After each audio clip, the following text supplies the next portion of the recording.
신비로운 이야기 속에서 따뜻한 감동과 깊은 깨달음을 느끼셨다면 구독과 좋아요로 함께해 주세요. 지리산의 웅장한 산새가 철 따라 다른 빛깔의 비단옷을 갈아입으며 구름을 머리에 이고 솟아 세상의 온갖 시름과 번뇌 따위는 감히 이 신성한 경계를 넘어오지 못할 것이라 으름장을 놓는 듯한 깊고 깊은 산골짜기. 그 첩첩산 중에 가장 아늑하고 양지 바른 품 안에 마치 어미 품에 안겨 세상 모르고 잠든 갓난아기처럼 달의 꼴이라는 작은 마을이 오순도순 자리하고 있었다.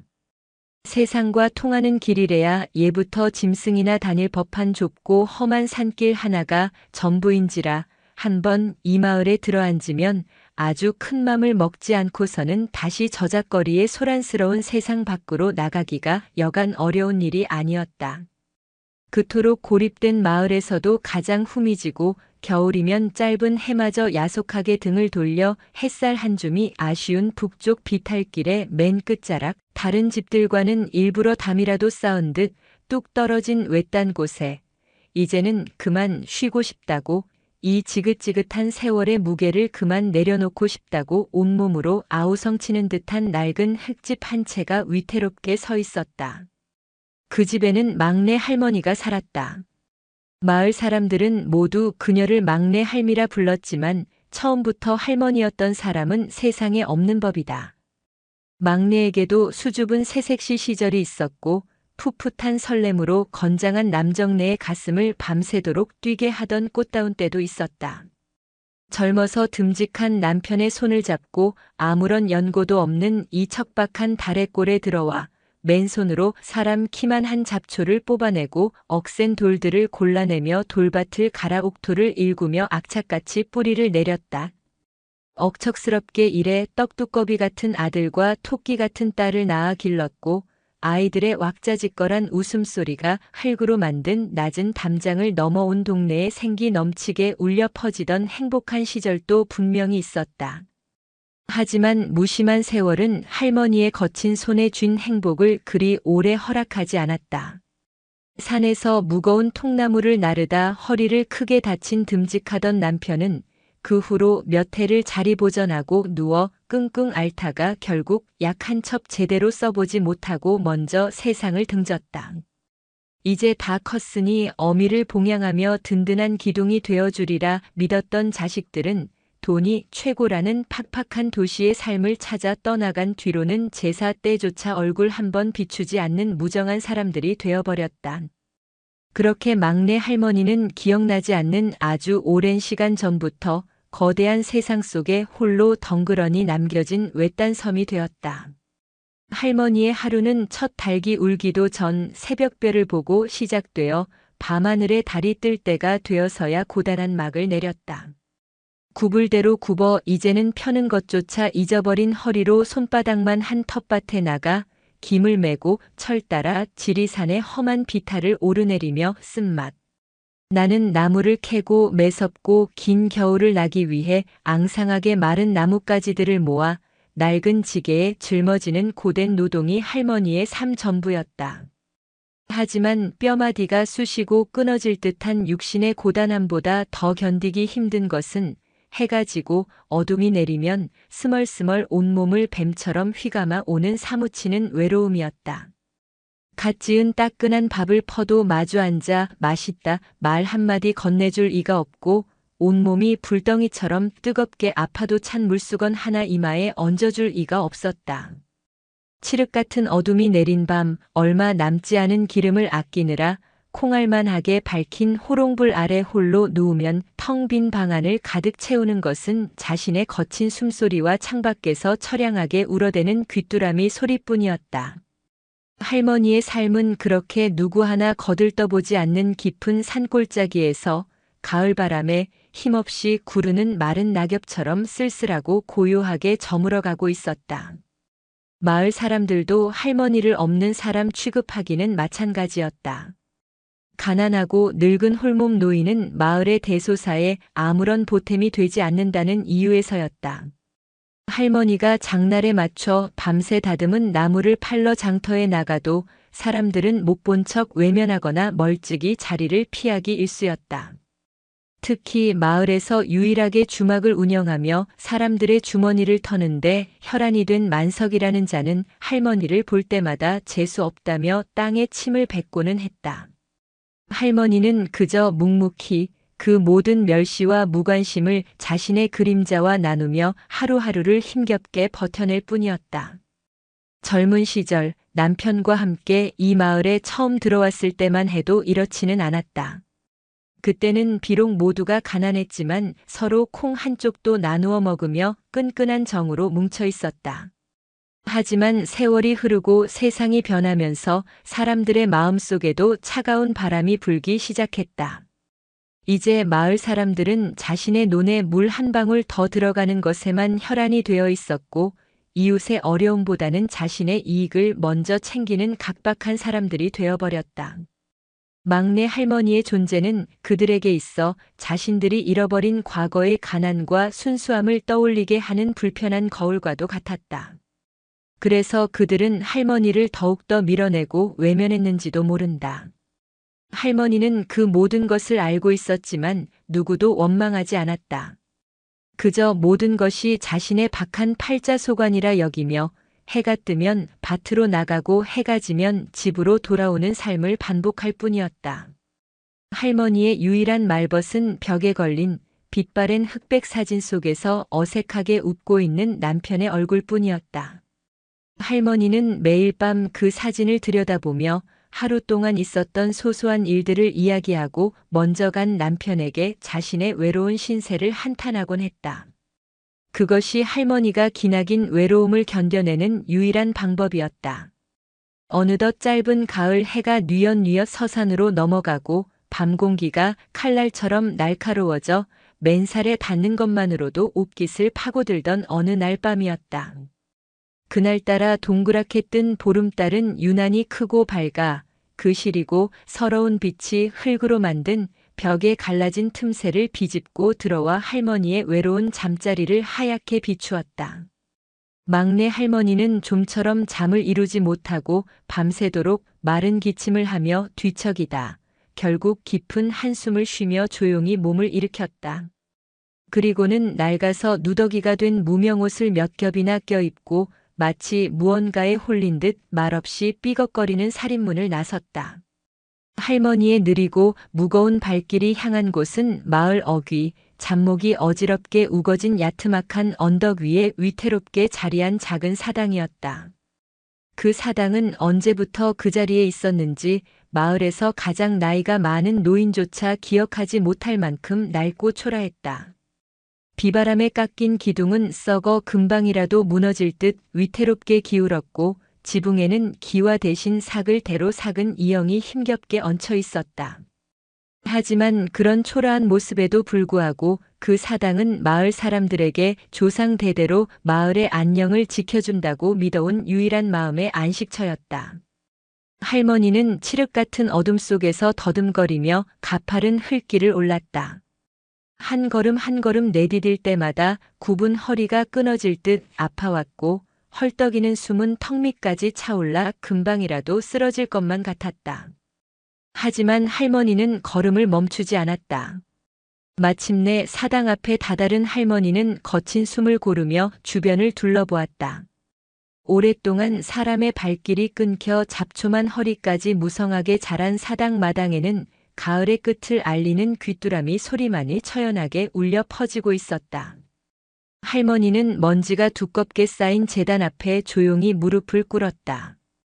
그리고는 평생의 고된 노동으로 거칠고 갈라져 나무 껍질처럼 변해버린 두 손을 가슴 앞에 공손히 모았다.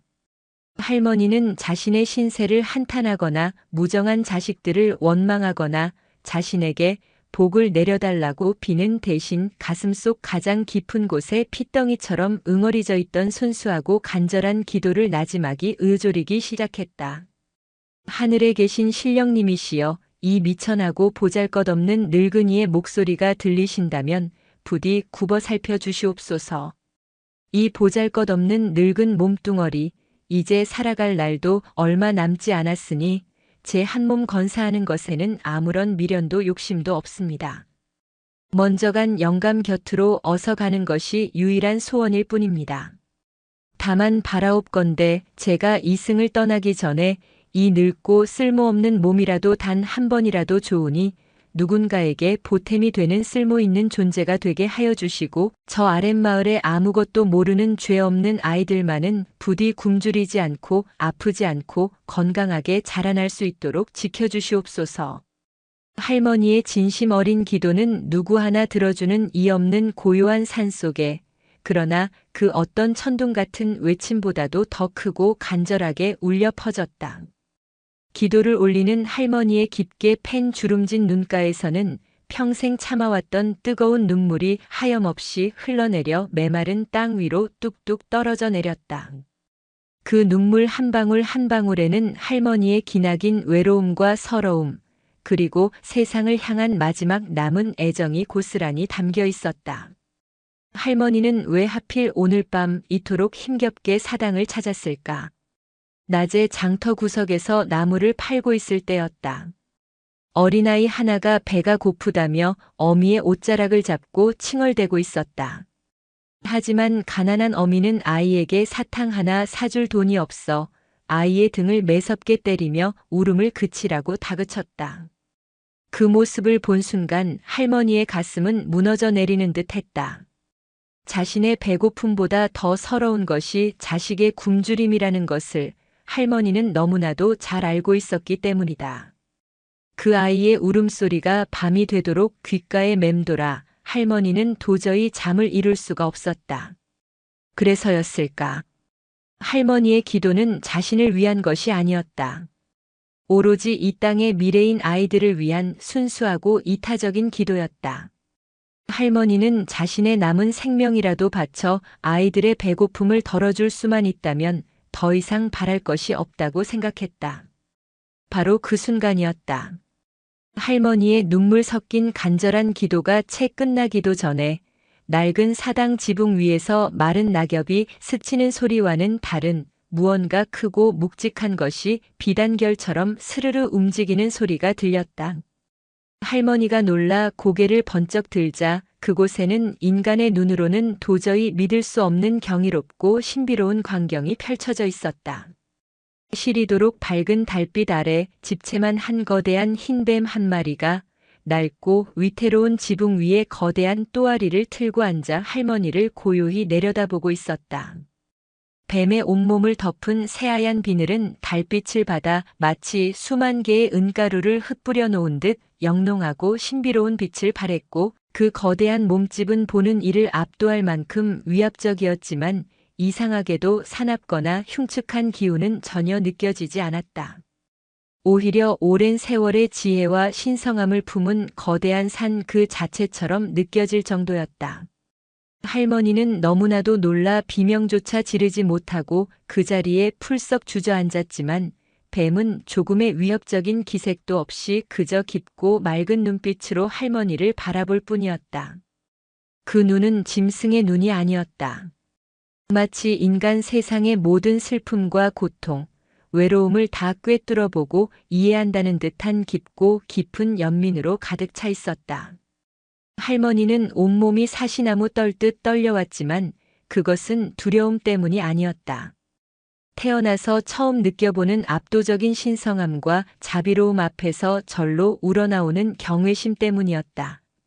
오히려 저 신비로운 존재가 아주 오래전부터 바로 그 자리에서 자신의 눈물 섞인 기도를 잠자코 기다리고 있었다는 기묘하고도 신비로운 느낌마저 들었다. 뱀과 할머니는 한참 동안 말없이 서로를 바라보았다. 시간도 소리도 바람도 멈춘 듯한 그 절대적인 고요 속에서 할머니는 평생 자신을 짓눌러왔던 기나긴 외로움과 서러움이 처음으로 따뜻하게 위로받는 듯한 기묘한 평온함을 느꼈다. 뱀은 한참 동안 할머니를 바라보다가 이내 소리 없이 스르르 몸을 풀어 짙은 어둠 속으로 사라졌다. 마치 한바탕 길고 긴 꿈을 꾼 듯 모든 것이 비현실적이었지만 할머니의 가슴에는 생전 처음 느껴보는 따뜻한 온기가 남아 있었다. 할머니는 뱀이 사라진 뒤에도 한참 동안이나 그 자리에 멍하니 앉아 있었다.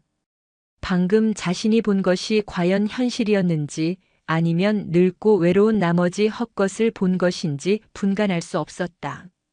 하지만 손등으로 뺨을 훔치자 차갑게 식은 눈물 자국이 선명했다. 그리고 코끝에는 이 세상의 것이라고는 믿기 힘든 짙고 그윽한 난초 향기가 여전히 맴돌고 있었다. 그것은 꿈이 아니었다. 할머니는 떨리는 몸을 일으켜 뱀이 앉아있던 지붕을 향해 깊이 허리를 숙여 절을 올렸다. 그리고는 비틀거리는 걸음으로 어두운 산길을 내려왔다. 집으로 돌아오는 내내 할머니의 머릿속은 온통 흰뱀에 대한 생각으로 가득 차 있었다. 저 신비로운 존재는 과연 누구일까? 왜 자신 앞에 나타난 것일까? 할머니는 알 수 없었다. 하지만 한 가지 분명한 것은 그 만남 이후로 할머니의 마음속에 작은 희망의 불씨가 피어오르기 시작했다는 것이었다.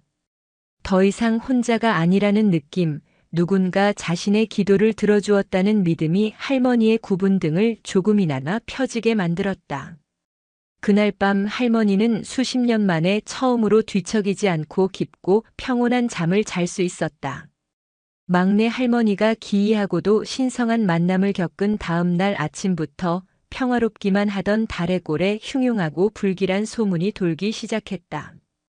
밤새 안녕하셨냐는 정겨운 인사 대신 누군가 사당에 정성껏 차려놓은 밥상과 재물이 하룻밤 사이에 흔적도 없이 감쪽같이 사라졌다는 이야기가 사람들의 입에 오르내렸다.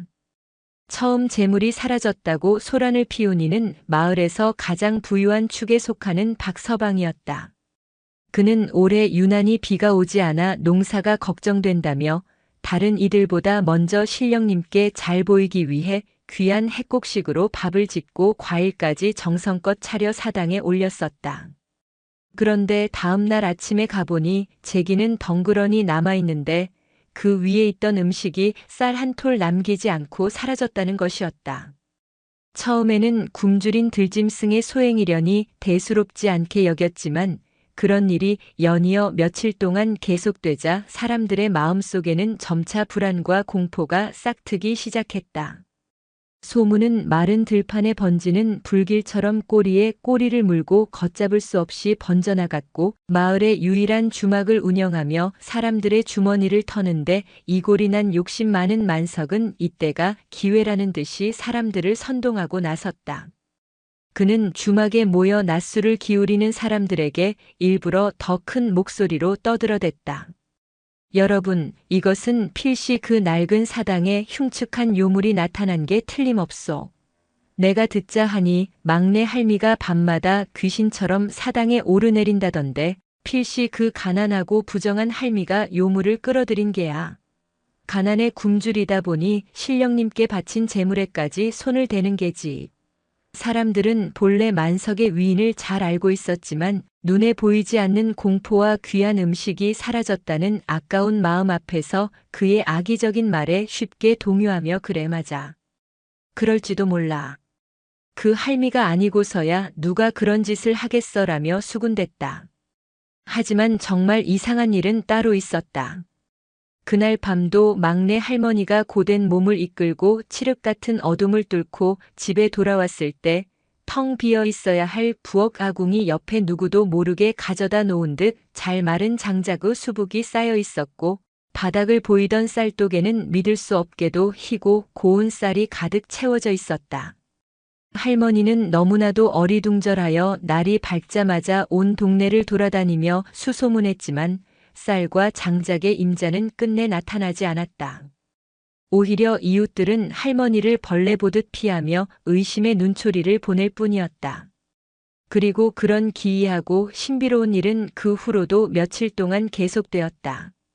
사당의 재물은 밤마다 감쪽같이 사라졌고 할머니의 집에는 그때마다 누군가 어둠을 틈타 몰래 가져다 놓은 듯한 따뜻한 음식과 땔감이 조용히 쌓였다.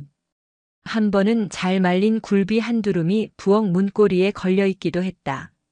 할머니는 그 모든 것이 사당에서 만난 흰뱀의 소행일지도 모른다고 어렴풋이 짐작했지만 차마 다른 사람들에게는 입을 뗄 수가 없었다. 마을의 어른인 김영감만이 할머니를 찾아와 너무 흉흉한 소문에 마음 쓰지 마시오. 진실은 언젠가 밝혀지는 법입니다라며 위로를 건넸지만 그것만으로는 마을 전체의 의심을 막기에는 역부족이었다. 결국 사달이 나고야 말았다. 마을에서 가장 목소리가 큰 만석이 사람들을 이끌고 막내 할머니의 집으로 쳐들어온 것이다. 이 도둑 할망구야. 내가 신령님께 바친 재물을 훔쳐다 배를 채우고 있다는 것을 우리가 모를 줄 알았더냐. 당장 나와서 죄를 고하지 못할까? 성난 사람들은 할머니의 낡은 살인문을 부수고 집 안으로 들이닥쳤다. 그들은 할머니의 얼마 되지 않는 세간을 마구 뒤지기 시작했고 이내 부엌 구석에 숨겨두었던 쌀자루와 굴비를 발견했다. 이것 보시오. 이 늙은 여우가 우리를 속이고 재물을 훔쳐다 이렇게 숨겨두고 있었소. 사람들의 눈에는 더 이상 이성이 남아있지 않았다. 그들은 막내 할머니의 머리채를 휘어잡고 집 밖으로 끌어냈다. 할머니는 아니라고 자신은 아무것도 훔치지 않았다고 눈물로 호소했지만 흥분한 사람들의 귀에는 아무것도 들리지 않았다. 그들에게 할머니는 이제 마을의 신성함을 더럽힌 파렴치한 도둑이자 재앙을 불러올지도 모르는 부정한 존재일 뿐이었다. 마을 사람들은 막내 할머니를 장터 한가운데로 끌고 가 나무 기둥에 꽁꽁 묶어 놓았다. 만석은 마치 자신이 정의의 사도라도 된 것처럼 사람들을 향해 외쳤다. 여러분, 이 할미를 어떻게 하면 좋겠소? 마을의 규칙대로라면 도둑질을 한 자는 멍석에 말아 죽도록 때려야 마땅하지만 늙은 몸이니 내쫓는 것으로 용서해 줍시다. 그의 말에 몇몇 사람들은 동조하며 돌멩이를 주워들기까지 했다. 할머니는 차가운 땅바닥에 내팽개쳐진 채 평생을 이웃으로 알고 지냈던 사람들의 증오에 찬 눈빛을 온몸으로 받아내야 했다. 바로 그때 마을의 어른인 김영감이 지팡이를 짚고 나타나 성난 사람들 앞을 막아섰다. 모두 그만두게. 이 무슨 망측한 짓인가. 이 할미가 재물을 훔쳤다는 증자가 어디 있단 말인가. 집에 음식이 있었다는 것만으로 사람을 이렇게 대하는 것은 하늘이 두려운 일이네. 김영감의 호통에 사람들은 잠시 주춤했지만 만석은 물러서지 않았다. 영감님, 증자가 저렇게 뻔한데 무슨 말씀을 하시는 겁니까? 저 할미를 내버려 두면 우리 마을에 더 큰 재앙이 닥칠지도 모릅니다. 김영감과 만석이 옥신각신하는 사이 할머니는 모든 것을 포기한 채 눈을 감았다. 차라리 이대로 죽는 것이 낫다고 생각했다. 평생을 외롭게 살았지만 이토록 억울하고 서러운 적은 없었다. 자신이 그토록 지켜달라고 기도했던 마을 사람들에게 돌팔매질을 당하게 될 줄이야. 할머니의 눈에서 뜨거운 눈물이 흘러내렸다. 결국 김영감의 중재로 그날 밤은 할머니를 집안의 광에 가두고 다음 날 아침에 마을 회의를 열어버릴 정하기로 했다. 좁고 차가운 광에 갇힌 할머니는 뜬 눈으로 밤을 새웠다. 사당에서 만났던 흰뱀을 원망하는 마음까지 들었다. 차라리 나타나지 않았더라면 이런 끔찍한 일도 겪지 않았을 텐데.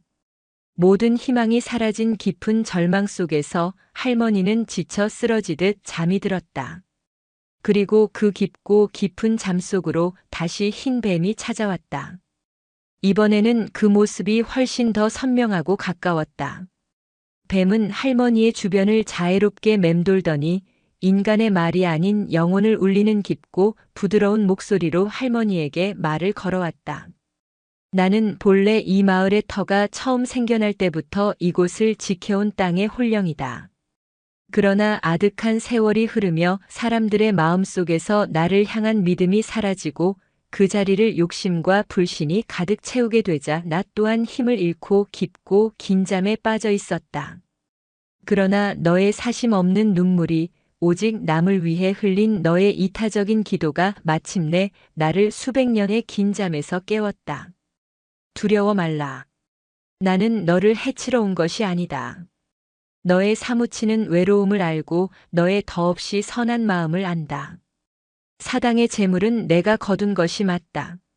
하지만 그것은 나의 배를 채우기 위함이 아니었다. 곧 이 땅에 끔찍한 가뭄이 닥칠 것이기에 재물에 담긴 정성을 땅의 기운으로 되돌려 재앙에 대비하고 있었던 것이다. 너의 집에 나타난 음식은 그 과정에서 남은 작은 기운을 모아 너의 순수한 마음에 보답한 나의 작은 선물이었다. 이제부터 나는 너와 함께하며 너를 지켜주겠다. 꿈에서 깨어난 할머니의 뺨은 뜨거운 눈물로 강을 이루어 흠뻑 젖어 있었다. 그것은 지난날의 서러움과 외로움이 담긴 슬픔의 눈물이 아니라 태어나서 처음으로 자신의 존재를 온전히 인정받고 위로받는 벅찬 감동과 감사의 눈물이었다. 할머니는 동이 틀 때까지 자리에 꼼짝 않고 앉아 소리 없이 오랫동안 흐느꼈다. 평생을 짓눌러왔던 외로움의 무게가 눈 녹듯 사라지는 순간이었다. 이제 할머니는 더 이상 혼자가 아니었다. 날이 밝자 만석을 비롯한 마을 사람들이 할머니를 벌하기 위해 광 앞으로 몰려왔다. 그들은 굳게 닫힌 광문을 열며 밤새 공포와 절망에 떨었을 할머니의 비참한 모습을 기대했다. 하지만 문이 열리고 나타난 막내 할머니의 모습에 사람들은 모두 깜짝 놀라 말을 잃었다. 밤새 갇혀있던 사람이라고는 믿기지 않을 만큼 할머니의 허리는 꼿꼿하게 펴져 있었고 퀭하던 눈은 밤하늘의 별처럼 맑고 총명한 빛으로 가득 차 있었다. 그 모습에는 평생 가난과 외로움에 시달려온 늙은이의 모습은 온데간데 없고 차마 범접할 수 없는 위엄과 기품마저 서려 있었다. 할머니는 자신을 둘러싼 사람들을 두려움 없이 하나하나 천천히 둘러본 뒤 조용하지만 힘있는 목소리로 입을 열었다. 여러분, 저는 도둑이 아닙니다. 할머니는 지난밤 꿈속에서 들었던 모든 이야기를 사람들에게 들려주었다. 사당에 나타난 흰 뱀이 요물이 아니라 마을을 지키는 수호신이라는 것, 재물이 사라진 것은 곧 닥쳐올 끔찍한 가뭄에 대비하기 위함이었다는 것, 그리고 지금이라도 모두가 마음을 합쳐 사당에 올라가 정성껏 기도를 드려야만 재앙을 피할 수 있을 것이라는 사실을 말이다. 하지만 할머니의 간절한 호소는 사람들의 비웃음만 살 뿐이었다. 저 할미가 드디어 미쳤구나. 갇혀있더니 헛것을 보는 게야. 그래, 뱀 요물에 단단히 홀렸어. 저러다 우리까지 다 잡아먹힐라. 사람들은 할머니를 미친 사람 혹은 요물에 홀린 부정한 사람으로 취급하며 노골적으로 조롱하고 손가락질했다. 특히 자신의 거짓말이 탄로 날까 두려웠던 만석은 이때다 싶어 사람들을 더욱 거세게 부추겼다. 여러분, 저 미친 할미의 말을 들었소? 저 뱀은 우리를 지켜주는 신이 아니라 우리 마을에 끔찍한 재앙을 불러올 요물임이 틀림없소. 저 흉측한 뱀의 소굴인 사당을 당장 허물어버려야 우리 마을이 무사할 것이오.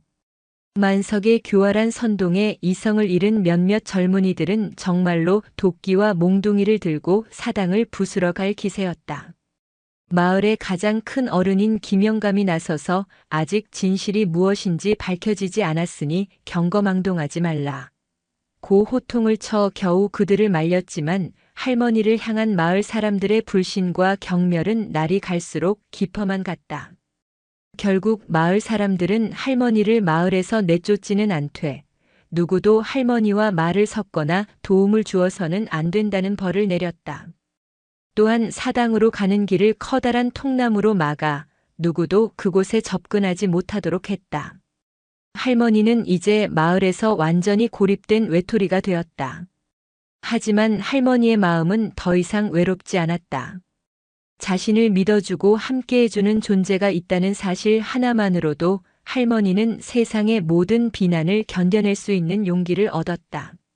할머니는 묵묵히 집으로 돌아와 닥쳐올 재앙 속에서 어리석은 마을 사람들을 어떻게 구해야 할지 홀로 고민하기 시작했다. 막내 할머니가 마을 사람들의 차가운 등 뒤에서 홀로 진실의 무게를 감내하기 시작할 무렵 꿈속에서 흰 뱀이 경고했던 끔찍한 재앙이 마침내 그 모습을 드러내기 시작했다. 처음에는 아무도 그 변화를 눈치채지 못했다. 가을거지가 끝난 들판 위로 며칠 동안 비가 내리지 않았을 때 사람들은 그저 맑은 날씨가 계속되는 것을 고마워할 뿐이었다. 하지만 하루가 가고 이틀이 가고 열흘이 지나고 한 달이 다 되도록 하늘에서는 비 한 방울 떨어지지 않았다. 황금빛으로 풍요롭던 들판은 어느새 바싹 마른 볏짚만 남아 을씨년스러운 바람에 스산한 소리를 냈고 밭에 남아있던 푸성귀들은 모두 고개를 떨군 채 누렇게 타들어갔다. 마을의 유일한 식수원이자 아낙네들의 빨래터였던 우물은 하루가 다르게 수위가 낮아지더니 마침내 바닥을 드러내며 축축한 흙냄새만 풍겨왔다. 재앙은 소리 없이 그러나 분명하게 마을 사람들의 목을 조여오기 시작했다. 사람들의 얼굴에서는 웃음기가 사라졌고 그 자리를 깊은 시름과 불안이 대신했다. 아이들은 목이 마르다며 칭얼댔고 어른들은 줄어드는 쌀독을 바라보며 밤마다 깊은 한숨을 내쉬었다. 절망은 사람들의 마음속에 독버섯처럼 자라나 이내 추악한 분노로 변해갔다. 그리고 그 분노의 화살은 어김없이 마을에서 가장 약하고 힘없는 존재, 막내 할머니에게로 향했다. 모든 불행의 씨앗을 뿌린 것은 또다시 만석이었다. 그는 자신의 주막에 모여 마른 입술을 축이는 사람들에게 기름진 얼굴을 번들거리며 외쳤다. 여러분, 내 말이 맞지 않소? 저 늙은 할미가 뱀 요물을 끌어들인 뒤부터 마을에 비가 오지 않기 시작했소. 저 요물이 하늘의 신령님을 노하게 하여 비구름을 막고 있는 게 틀림없소. 처음에는 반신반의하던 사람들도 타는 목마름과 굶주림의 고통이 극에 달하자 점차 만석의 말에 귀를 기울이기 시작했다. 그들에게는 자신들의 불행을 설명해 줄 명확한 이유가, 그리고 그 분노를 쏟아낼 대상이 필요했다. 막내 할머니는 그들에게 더할 나위 없이 좋은 먹잇감이었다. 그날 이후 할머니의 집은 마을 사람들의 분노가 쏟아지는 쓰레기장이 되었다. 사람들은 밤낮을 가리지 않고 할머니의 집으로 몰려와 돌을 던지고 입에 담지 못할 욕설을 퍼부었다. 이 재앙을 몰고 온 마귀 할멈아. 당장 그 뱀 요물과 함께 이 마을에서 썩 꺼져버려라. 할머니는 낡은 흙집의 가장 깊은 곳에 숨어 온몸을 떨며 그 모든 저주를 감내해야 했다. 김영감이 몇 번이나 나서서 사람들을 말려보았지만 굶주림에 이성을 잃은 사람들은 이제 그의 말조차 듣지 않았다. 오히려 김영감마저 할머니와 한패라며 손가락질을 해댔다. 하지만 할머니는 그들을 원망하지 않았다. 오히려 굶주림에 지쳐 서로를 미워하고 헐뜯는 그들의 모습이 가엽고 안쓰러울 뿐이었다. 할머니는 묵묵히 그 모든 비난을 감당하며 밤이 되면 모두가 잠든 틈을 타 홀로 집을 나섰다. 마을 사람들이 커다란 통나무로 막아놓은 사당 가는 길을 피해 할머니는 험한 가시덤불을 헤치고 가파른 비탈길을 기어오르다시피 하여 사당으로 향했다. 찢기고 핥힌 상처에서 피가 흘렀지만 할머니는 아랑곳하지 않았다.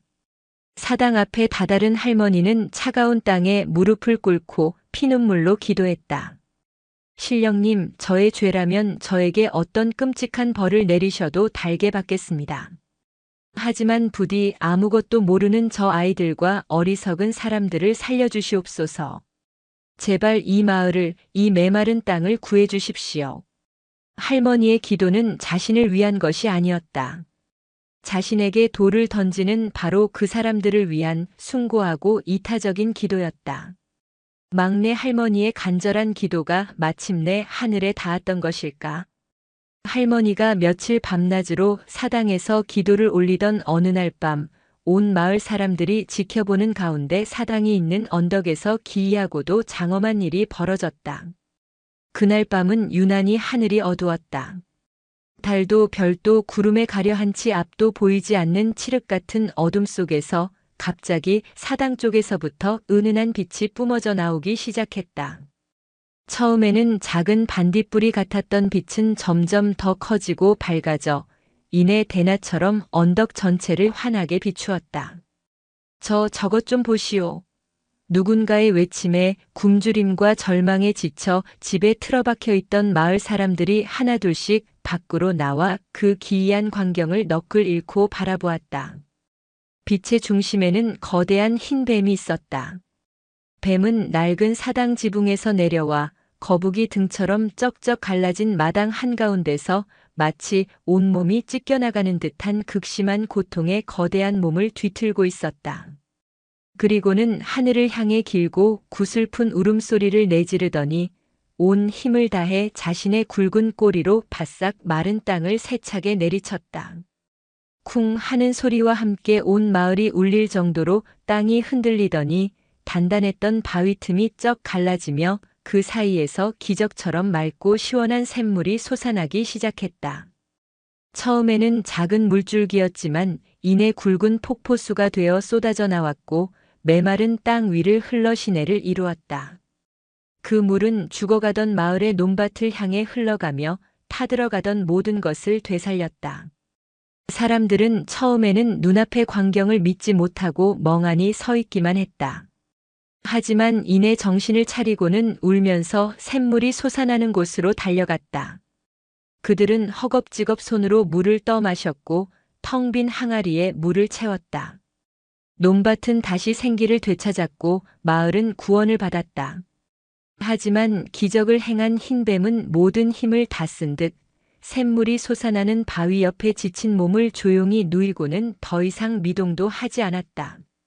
한때 달빛처럼 빛나던 새하얀 비늘은 그 빛을 모두 잃고 푸석푸석한 회색빛으로 변해 있었다. 마치 마지막 남은 생명의 불꽃까지 모두 짜내어 물을 만들어낸 듯 했다. 그제야 모든 것을 깨달은 마을 사람들은 샘물 옆에 쓰러져 있는 흰뱀 앞에 무릎을 꿇고 땅을 치며 통곡했다. 자신들이 흉물이라 저주하고 요물이라 손가락질했던 바로 그 존재가 자신의 목숨을 바쳐 마을을 구원한 것이다. 저희가 어리석었습니다. 저희의 눈이 멀어 당신을 알아보지 못했습니다. 당신이야말로 저희를 지켜준 위대한 수호신이셨군요. 저희의 죄를 용서하여 주시옵소서. 사람들은 저마다 집으로 달려가 가장 귀한 음식을 가져와 바치고 두꺼운 이불을 가져와 뱀의 몸을 덮어주며 밤낮으로 곁을 지켰다. 그들은 흰 뱀이 다시 깨어나기를 눈물로 기도했다. 가장 먼저 참회의 눈물을 흘린 것은 만석이었다. 그는 자신의 탐욕과 이기심이 얼마나 끔찍한 죄를 저질렀는지 깨닫고 흰 뱀의 발치에 엎드려 머리가 깨지도록 땅에 이마를 찧었다. 제가 죽일 놈입니다. 제가 신령님을 욕보이고 사람들을 선동하여 돌이킬 수 없는 죄를 지었습니다. 저를 벌하여 주십시오. 그는 자신의 주막을 사람들에게 개방하여 굶주린 이들에게 음식을 나누어 주었고 평생 모은 재산을 모두 내놓아 마을을 위해 썼다. 사람들은 자신들이 저지른 죄의 증거인 양, 돌멩이로 어지럽혀진 막내 할머니의 집 마당을 깨끗이 치우고 부서진 살인문을 새로 만들어 달았다. 그리고는 할머니 앞에 무릎을 꿇고 용서를 빌었다. 할머니는 말없이 그들의 손을 잡아주며 그들의 어리석음을 모두 용서했다. 하지만 그 어떤 참회와 기도에도 흰뱀은 깊고 깊은 잠에 빠진 것처럼 아무런 움직임도 보이지 않았다. 다만 숨을 쉬는 듯 그 거대한 몸이 아주 미세하게 오르내릴 뿐 그 눈은 다시는 떠지지 않았다. 세월은 흐르는 물과 같아 멈추는 법이 없었다. 흰뱀이 자신의 몸을 바쳐 만들어준 샘물 덕분에 달의 꼴은 다시 풍요와 평화를 되찾았다. 사람들은 더 이상 가뭄을 걱정하지 않았고 샘물 주변의 땅은 유난히 기름져 사시사철 푸른 곡식이 자라났다. 마을 사람들은 그 샘을 자신들의 어리석음을 씻어준 신의 희생이라 하여 흰 뱀의 눈물샘이라 부르며 대대손손 소중히 지켰다. 잠든 흰 뱀의 곁에는 작은 사당이 새로 지어졌고 사람들은 해마다 가장 좋은 곡식을 거두어 감사의 제를 올렸다. 막내 할머니는 이제 백발이 성성하고 허리가 꼬부라진 노인이 되어 마지막 기력을 다해 지팡이를 짚고 눈물샘을 찾았다. 흰뱀은 수십 년 전 그날처럼 여전히 그 자리에 깊이 잠든 듯 누워 있었다. 그 몸 위로는 세월의 흔적인 양푸른 이끼가 돋아나 마치 작은 언덕처럼 보였다. 할머니는 뱀의 머리맡에 조용히 앉아 주름진 손으로 뱀의 비늘을 부드럽게 쓰다듬으며 마지막 인사를 건넸다. 너는 내 기나긴 외로움을 달래주었고 이 어리석은 마을을 살려주었구나. 이제 나도 먼저 간 영감 곁으로 갈 때가 다 되었으니 부디 저 세상에서나마 너와 다시 만나 못다한 이야기를 나누는 벗이 되기를 바라노라. 그 순간 할머니의 마른 눈에서 마지막 눈물 한 방울이 샘물 위로 뚝 떨어지자 잔잔하던 수면 위로 은빛 파문이 동그랗게 번져나갔다. 그리고는 잠들어 있던 흰뱀의 형상이 잠시 아지랑이처럼 피어오르더니 할머니를 향해 자애롭게 고개를 끄덕이는 듯 했다. 할머니는 그 모습을 보며 평생의 모든 시름을 내려놓은 듯 평화로운 미소를 지으며 두 손을 모았다. 이후 마을 사람들은 그 샘에서 갓 떠온 물로 밥을 지어 먹으면 아픈 사람이 낫고 아이들이 건강하게 자라난다고 믿으면 흰 뱀과 막내 할머니의 숭고한 희생과 우정을 영원히 잊지 않고 기렸다고 한다. 막내 할머니가 평화롭게 눈을 감고 흰뱀의 형상이 마지막 인사를 건넨 그날 이후 달의 꼴에는 또 다른 세월이 흐르기 시작했다. 그것은 이전과는 다른 조용하지만 굳건한 믿음 위에서 쌓아 올린 시간이었다. 마을 사람들은 더 이상 흰뱀의 눈물샘을 단순한 식수원으로 여기지 않았다. 그들에게 샘물은 마을을 구원한 신의 희생이자 가장 미천했던 한 노인의 숭고한 사랑이 깃든 성지였다. 사람들은 자발적으로 샘물 주변에 금줄을 치고 매일 아침 가장 먼저 일어나 샘 주변을 정갈하게 쓸고 닦는 것을 하루의 가장 중요한 일과로 삼았다. 특히 과거 자신의 죄를 뉘우치고 새 사람이 된 만석은 샘물의 수호자를 자처했다. 그는 자신의 모든 재산을 정리하여 샘 옆에 작은 서당을 짓고 마을 아이들에게 글을 가르치는 것으로 남은 생을 보냈다. 그는 아이들에게 천자문을 가르치기 전에 반드시 막내 할머니와 흰 뱀의 이야기를 들려주었다. 얘들아, 이 샘물 한 방울에는 우리를 위해 목숨을 바친 신령님의 피와 너희를 위해 평생을 기도하신 한 할머니의 눈물이 담겨 있단다. 그러니 이 물을 마실 때마다 그분들의 숭고한 희생을 잊어서는 아니 되느니라. 그의 가르침 아래 아이들은 샘물을 단순한 물이 아닌 마을의 역사와 정신을 담은 생명수로 여기며 자라났다. 마을 아낙네들은 샘물을 길어다 밥을 지었고 그 밥을 먹은 아이들은 유난히 잔병치레 없이 건강하게 자라났다.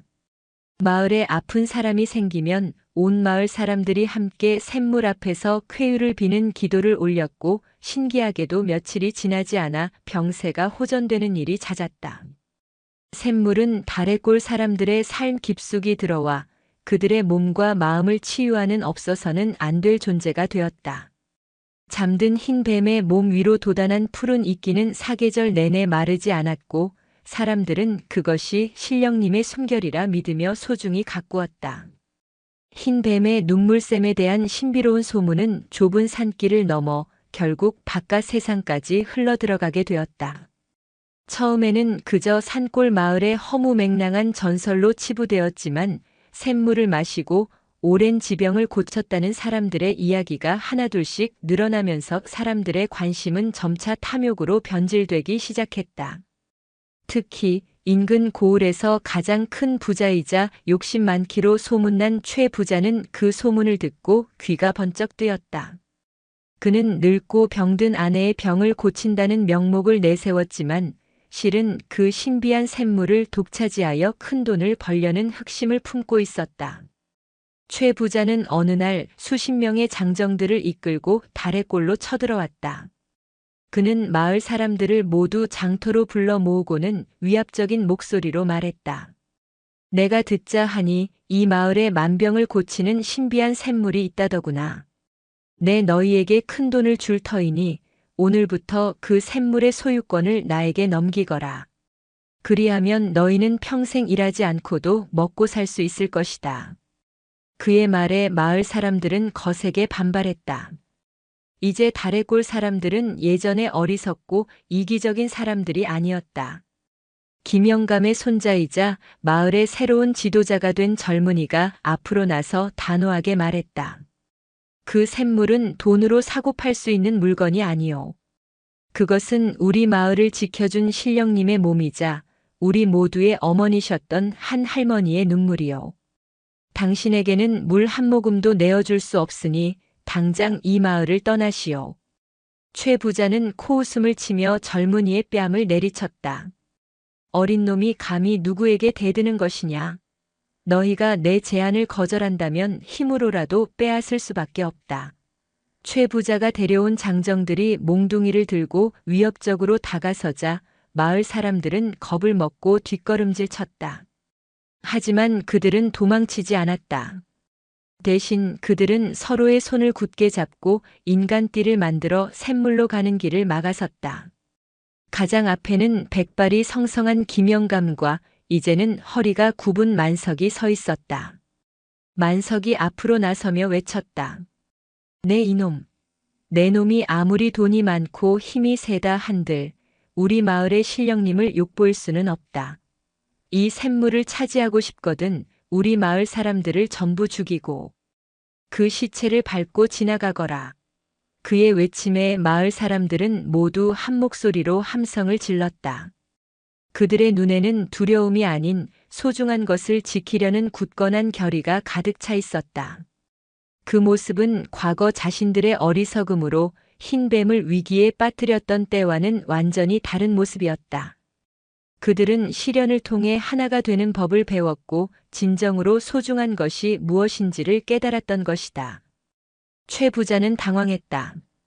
고작 몇 푼의 돈이면 쉽게 넘어올 줄 알았던 가난한 산골 사람들이 죽음을 각오하고 저항할 줄은 꿈에도 몰랐던 것이다. 최 부자와 마을 사람들 사이의 팽팽한 대치는 며칠 동안이나 계속되었다. 최 부자는 마을의 유일한 길목을 막고 마을 사람들이 굶주림에 지쳐 스스로 항복하기를 기다렸다. 마을 사람들은 비록 배는 고팠지만 서로 남은 음식을 나누어 먹으며 끝까지 버텼다. 아이들은 어른들의 등 뒤에 숨어 두려움에 떨면서도 눈물샘을 향해 작은 손을 모아 기도했다. 신령님, 저희 마을을 지켜주세요. 바로 그때였다. 며칠 동안 구름 한 점 없이 맑기만 하던 하늘이 갑자기 시커먼 먹구름으로 뒤덮이더니 온 세상을 집어삼킬 듯한 거대한 천둥 소리가 울려 퍼졌다. 그리고 잠든 흰 뱀이 누워있는 작은 언덕, 그 푸른 이끼 위에서 믿을 수 없는 광경이 펼쳐졌다. 수십 년 동안 아무런 움직임도 없었던 그곳에서 갑자기 눈부시도록 하얀 빗줄기 하나가 하늘을 향해 거대한 기둥처럼 솟구쳐 오른 것이다. 그 빛은 너무나도 강렬하고 신성하여 사람들은 감히 눈을 뜨고 바라볼 수조차 없었다. 빛기둥은 한참 동안 하늘을 비추다가 이내 천지를 진동시키는 거대한 용의 울음소리와 함께 사라졌다. 그 광경에 최 부자와 그의 장정들은 혼비백산하여 무기를 내던지고 땅에 엎드려 빌기 시작했다. 잘못했습니다. 신령님, 저희의 죄를 용서하여 주십시오. 그들에게는 더 이상 샘물을 빼앗으려는 탐욕 따위는 남아있지 않았다.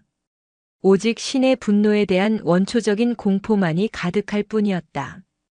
그날 이후 최 부자는 자신의 모든 재산을 가난한 사람들에게 나누어 주고 깊은 산속으로 들어가 평생을 참회하며 살았다고 한다. 달의 꼴에는 다시 평화가 찾아왔다.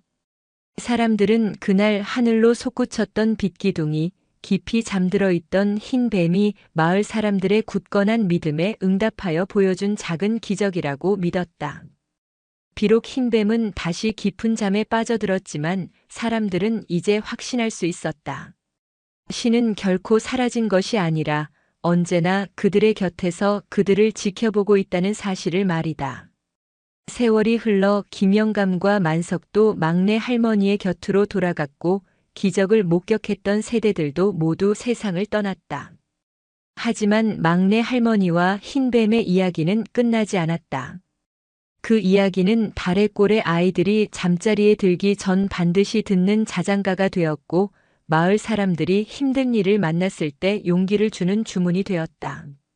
흰 뱀의 눈물샘은 마르지 않고 영원히 맑은 물을 뿜어냈으며 그 물을 마시고 자라난 다래꼴의 후손들은 대대로 서로를 아끼고 사랑하며 평화롭게 살았다고 한다.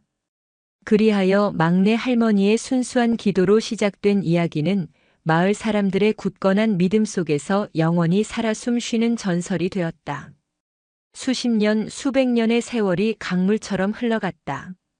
세상은 천지가 개벽할 만큼 변해갔지만 지리산 깊은 품에 안긴 다래꼴만은 마치 시간이 멈춘 듯 예전의 모습을 고스란히 간직하고 있었다.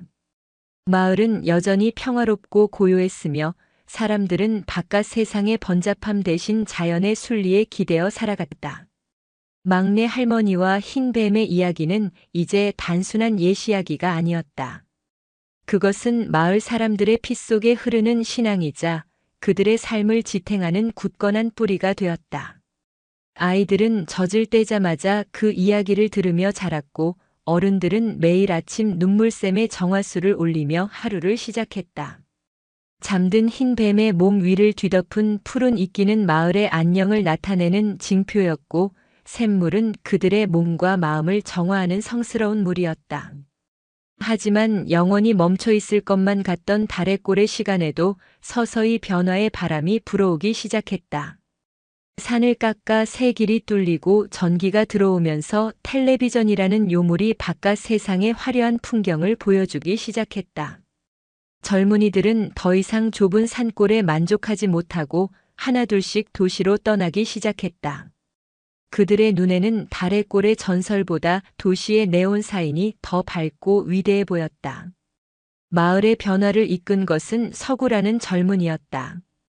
그는 다름 아닌 과거 막내 할머니를 핍박했던 마을 사람의 후손이었다. 서구는 마을에서 나고 자랐지만 어릴 적부터 총명하여 도시로 유학을 떠나 큰 물에서 공부하고 돌아왔다. 그의 머릿속에는 마을의 낡은 전설 대신 과학과 합리라는 새로운 지식이 가득 차 있었다. 그는 마을 어른들 앞에서 이렇게 말했다. 어르신들, 언제까지 낡은 미신에 얽매여 가난하게 사실 겁니까? 흰 뱀의 눈물샘은 그저 성분이 좋은 광천수일 뿐입니다. 이 좋은 자원을 활용하여 관광지로 개발하면 우리 마을도 부유해질 수 있습니다. 그의 말은 젊은이들의 마음을 사로잡았다. 그들은 서구의 말대로 마을이 개발되면 더 이상 힘들게 농사를 짓지 않아도 될 것이라 기대했다. 하지만 김영감의 대를 이어 마을의 정신적 지주가 된 노인들은 크게 반대하고 나섰다. 서구야, 그 샘물은 단순한 물이 아니다. 그것은 우리 마을의 혼이고 역사다. 돈 몇 푼에 우리 조상들의 약속과 신령님의 희생을 팔아넘길 수는 없다. 마을은 서구를 따르는 젊은이들과 전통을 지키려는 노인들로 나뉘어 극심한 갈등에 휩싸였다. 결국 돈의 힘과 젊은이들의 열망이 노인들의 지혜를 이기고 말았다. 서구의 계획대로 흰 뱀의 눈물샘 주변은 관광지로 개발되기 시작했다. 신성한 샘물 주변에는 요란한 식당과 숙박시설이 들어섰고 사람들은 돈을 내고 샘물을 마셨다. 마을 사람들은 예전보다 훨씬 부유해졌지만 그들의 마음은 반대로 가난해져 갔다. 더 이상 매일 아침 샘터를 정갈이 하는 사람도 아이들에게 막내 할머니의 이야기를 들려주는 사람도 없었다. 만석이 지었던 작은 서당은 헐리고 그 자리에는 기념품 가게가 들어섰다. 사람들은 이제 샘물 앞에서 기도를 올리는 대신 돈을 세는데 여념이 없었다. 그러던 어느 날 마을에 불길한 징조가 나타나기 시작했다. 수백 년간 사계절 내내 푸르름을 잃지 않았던 잠든 흰 뱀의 몸 위를 덮고 있던 이끼가 군데군데 누렇게 변색되기 시작한 것이다. 하지만 사람들은 그것을 대수롭지 않게 여겼다. 그저 날이 가물어 그런 것이라 생각할 뿐 그것이 신령님의 경고라는 사실을 아무도 깨닫지 못했다. 개발이 불러온 재앙은 생각보다 빨리 찾아왔다. 관광객들이 버리고 간 쓰레기와 식당에서 흘러나온 오수가 계곡을 오염시키기 시작했고 그 물은 땅속으로 스며들어 흰 뱀의 눈물샘의 수원을 위협했다. 그러던 어느 해 여름 마을 아이들에게 원인을 알 수 없는 끔찍한 병이 돌기 시작했다. 아이들은 고열에 시달리며 시름시름 앓다가 피부에 검은 반점이 돋아나며 죽어갔다. 서구가 도시에서 데려온 유능한 의원들도 병의 원인을 찾지 못하고 속수무책이었다. 심지어 만병통치약이라 불리던 눈물샘의 물조차 아무런 효험이 없었다. 샘물은 예전에 맑고 청아한 빛을 잃고 어딘지 모르게 탁하고 힘이 없어 보였다. 그제야 사람들은 깨달았다. 자신들의 탐욕이 신령님의 노여움을 샀다는 것을. 특히 자신의 어린 아들이 병으로 쓰러지자 서구는 땅을 치며 통곡했다. 그는 자신의 지식과 합리가 자연의 거대한 섭리와 조상들의 지혜 앞에서 얼마나 오만하고 어리석었는지를 뼈저리게 깨달았다. 깊은 절망 속에서 마을 사람들은 마침내 자신들이 잊고 있던 것을 기억해냈다. 그것은 바로 막내 할머니의 순수한 기도와 그 기도에 응답했던 흰 뱀의 숭고한 희생이었다. 눈물로 밤을 새운 서구는 다음 날 아침 마을 사람들을 모두 이끌고 샘터로 향했다. 그는 가장 먼저 자신이 세웠던 식당과 숙박시설을 자신의 손으로 부수기 시작했다. 그의 모습을 본 마을 사람들도 너나 할 것 없이 개발의 흔적을 지우기 시작했다. 그들은 돈을 버는 대신 오염된 계곡에 쓰레기를 줍고 더러워진 땅을 파내며 며칠 밤낮으로 참회의 눈물을 흘렸다. 그들은 더 이상 기적을 바라지 않았다. 그저 자신들의 죄를 용서받고 싶을 뿐이었다. 그리고 마지막 날 온 마을 사람들이 잠든 흰뱀 앞에 무릎을 꿇고 수백 년 전 그들의 조상들이 했던 것처럼 새로운 맹세를 했다. 다시는 자연을 거스르지 않고 서로를 아끼고 사랑하며 살아가겠노라고. 바로 그 순간 기적이 일어났다. 누렇게 변했던 흰 뱀의 이끼가 다시 싱그러운 초록빛으로 돌아오기 시작했고 힘없이 흘러나오던 샘물이 다시 세차게 솟구쳐 올랐다. 그리고 그 물을 마신 아이들의 병이 거짓말처럼 낫기 시작했다. 그날 이후 달의 꼴은 예전에 가난하지만 평화로운 모습으로 돌아갔다. 그리고 막내 할머니와 흰뱀의 이야기는 또 다른 교훈을 더하여 후손들에게 영원히 전해졌다. 진정한 풍요는 돈이 아니라 자연과 더불어 서로를 아끼며 살아가는 마음에 있다는 것을 말이다.